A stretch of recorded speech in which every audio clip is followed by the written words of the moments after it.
पहले कहता था बाप है मेरा, आर्मी चीफ बाप होता है। फिर वो उनको अभी मुझे समझ नहीं आई इस बात की कि पहले मीर जाफर मीर सादक कहता रहा, आज नया नाम रख दिया आसम मुनीर साहब का, या टू, या खान टू, या टू, हाँ या खान टू उसका नाम, ये नया नाम रख दिया। पता नहीं फिर ये क्या है, ये हमारा पाकिस्तान है क्या फौज है? गुड टू सी यू वाले जज हैं, गुड टू सी यू वाले जर्नैल है। मेरी तो कुछ समझ से पा रही है पाकिस्तान कहां देखे साल, मैंने बता रहा हूं डिप्लोमेसी, इजराइल को पीछे छोड़ रहा है भाई भारत इस वक्त। और किससे छोड़ रहा है? सिर्फ तालीम की वजह से, सिर्फ तालीम। आज इंडियन इंस्टीट्यूट ऑफ टेक्नोलॉजी का रोल भारत से निकाल दिया जाए, भारत के हालात भी आप जैसे ही, रिश्वत वहां भी ये चीजें, लेकिन तालीम की वजह से जादू सर चढ़ के बोल रहे हैं। अगलों को व्हाइट हाउस में एडवाइजर रखना पड़ा है, कृष्णान तो वो ग्रीन कार्ड होल्डर है, एडवाइजर है, एक भी डिग्री अमेरिका की नहीं है, भारत से पढ़ गया है। अच्छा, मैं ये चाहूंगा कि 3-4 चीजें हैं, इन सारी चीजों तीनों को देखने के बाद आप जरा देखिएगा मेरी मादरे मिल्लत, मेरी मां के क्या फ्यूचर है। एक चीज है एजीआई, आर्टिफिशियल जनरल इंटेलिजेंस, वो अब उसके ऊपर तो ग्रिप हो चुकी है, वो तो कंप्यूटर ऑटोमेटिकली परफॉर्म कर रहा है, उसके अंदर जज्बात भी डाल दिए गए, उसमें सारा कुछ डाल दिया गया है, जिसने 40-45-50% जाबे दुनिया की खत्म कर देनी एजीआई ने। उसके बाद अगला लेवल है एएसआई का, आर्टिफिशियल सुपर इंटेलिजेंस।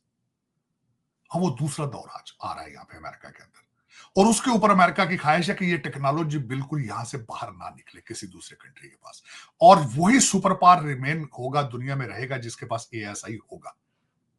अब ये जो मैं स्टार गेट के बारे में बताना चाहता हूं, स्टार गेट के अंदर कई कंपनियों ने मिलके ओपन चैट जीपीटी, ओपन आई, इन सब ने मिलके इसके अंदर पैसे लगाए। नवीडिया भी इसमें आएगा, इसके अंदर अबू धाबी का बैंक भी पैसे लगा रहा है, इसमें साफ बैंक भी पैसे लगा रहा है, आर्टमैन लगा रहा है। लेकिन मैं थोड़ी सी चीज बताना चाहूंगा, बनाएंगे क्या, करेंगे क्या?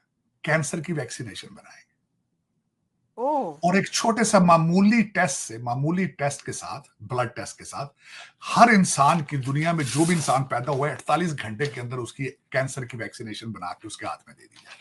मेरी मादरे मिल्लत जो कि मुझे सारा दिन गालियां देते हैं आलिया आपके लिए, मुझे कोई एतराज नहीं, मुझे कोई एतराज, मैं पढ़ता भी नहीं कि देखता भी नहीं, वरना मैं तो बोल ना पाऊंगा। दुख इस बात का कि मुझे गालियां भी उर्दू में देते हैं, गूगल ट्रांसलेशन से गालियां ही ट्रांसलेट करा लो यार,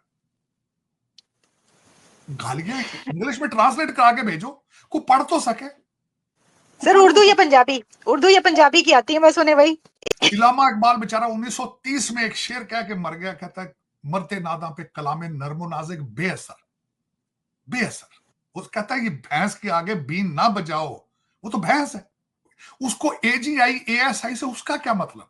मुझे कोई पूछ के बताए डॉक्टर जयशंकर के कितने फ्लैट दुबई में और कितने घर लंदन में, मुझे को पूछ के बताए। मोदी साहब का ऑस्ट्रेलिया के किस शहर में रहने का प्रोग्राम है इसके बाद? ये कौमें ऐसे नहीं जाती, कौमें ऐसे नहीं बनती। लेकिन दुख है कि इमरान खान के पास बहुत बड़ा चांस था इस कौम को ठीक तरीके पे लाना। मैं आज भी कहता हूं, आज खान साहब जेल में बैठ के कहें कि मेरे वर्कर जिनके हर के हाथ में अंदर स्मार्टफोन है, यहां से कुछ कमाने की कोशिश करें, पढ़ने की कोशिश करें। मुझे किसी ने कहा था तुम आज चले जाओ क्या करोगे? मैंने आपको शायद कहा भी था कि तुम फलस्तीन आज चले जाओ तो फलस्तीनियों का क्या फ्यूचर, किस तरह डिफाइन करोगे? मैंने कहा मैं कॉपी करूंगा सिंगापुर के प्राइम मिनिस्टर ली को, वापस आके कानून बनाऊंगा, जिसका बच्चा स्कूल नहीं जाएगा 1 साल जेल दूंगा उसको, और उस हर बच्चा दिन में 10 घंटे मैथ और इंग्लिश पढ़ेगा। मैं इस चीज को 10 साल रिपीट करूंगा, तब बात करूंगा कि दुनिया में हम किस जगह पे खड़े। उनको बताऊंगा एजी क्या है, एएसआई क्या है, क्वांटम फिजिक्स क्या है, क्वांटम साइंस क्या है, नैनो टेक्नोलॉजी क्या है, ये पढ़ाऊंगा। लेकिन चले इनकी मर्जी, कहते ना पसंद अपनी अपनी, नसीब अपना अपना, कोई ऐसी बात नहीं। मैं दुख के साथ ये कहूंगा चीजें, बल्कि आज मुझे इत्तेफाक हुआ है आलिया, मैं बल्कि अंडमान आइलैंड है जहां पे काले पानी के लिए भेजा था, मैं उसके बारे में थोड़ी रिसर्च कर रहा था, ऐसे मुझे शौक था। अफसोस के साथ कि वहां पे भी पार्टीशन की थी, उसमें भी हमारा बहुत कम था कंट्रीब्यूशन मुसलमानों का उस वक्त। उसमें सबसे ज्यादा सरदार सिख थे, मरते रहे बेचारे, जान करते रहे। हमने तभी तो इसी चीज का एहसास नहीं है, हमें इस आजादी का, फ्रीडम का कोई एहसास नहीं। हमने we just wasted it. I am sorry to say that. मैं बल्कि उसके ऊपर भी एक पूरा प्रोग्राम कर रहा हूँ, रिसर्च कर रहा हूँ। मैं ऐसे ऐसे लोगों को, मैंने एक आदमी आज तक, मैंने वो बनारस से था, वो 2 दफा उसको अंडमान आइलैंड के ऊपर सजा में ब्रिटिश लोगों ने भेजा। और मैं आपको बताऊं कि वहां पे जो उनकी जिंदगी क्या होती थी, उनकी जिंदगी सुबह 6 से 10 बजे वो उनको नारियल का तेल निकालने के लिए लाया जाता था, ऊपर से मारा जाता था। और दुख से कहूंगा, उनको मारने वाले कौन होते थे? वो भी कैदी होते थे, लेकिन पठान मुसलमान होते थे मारने वाले। अफसोस। और कई चीजें जो आज तक मुझे पाकिस्तान या किसी और हिस्ट्री की किताबों में नहीं मिली, मैं वो आपके साथ शेयर करूंगा। मैं उसके बारे में पढ़ रहा हूं जरूर सर। कि आजादी की कीमत क्या है। हमें पता ही नहीं आजादी की कीमत क्या है। नहीं पता। उसकी कदर होती तो इन्होंने जो 2 यूट्यूबर्स ने, मुझे एक कांग्रेसमैन का पता है, उनका nothing to do with White House, nothing to do with Republican party.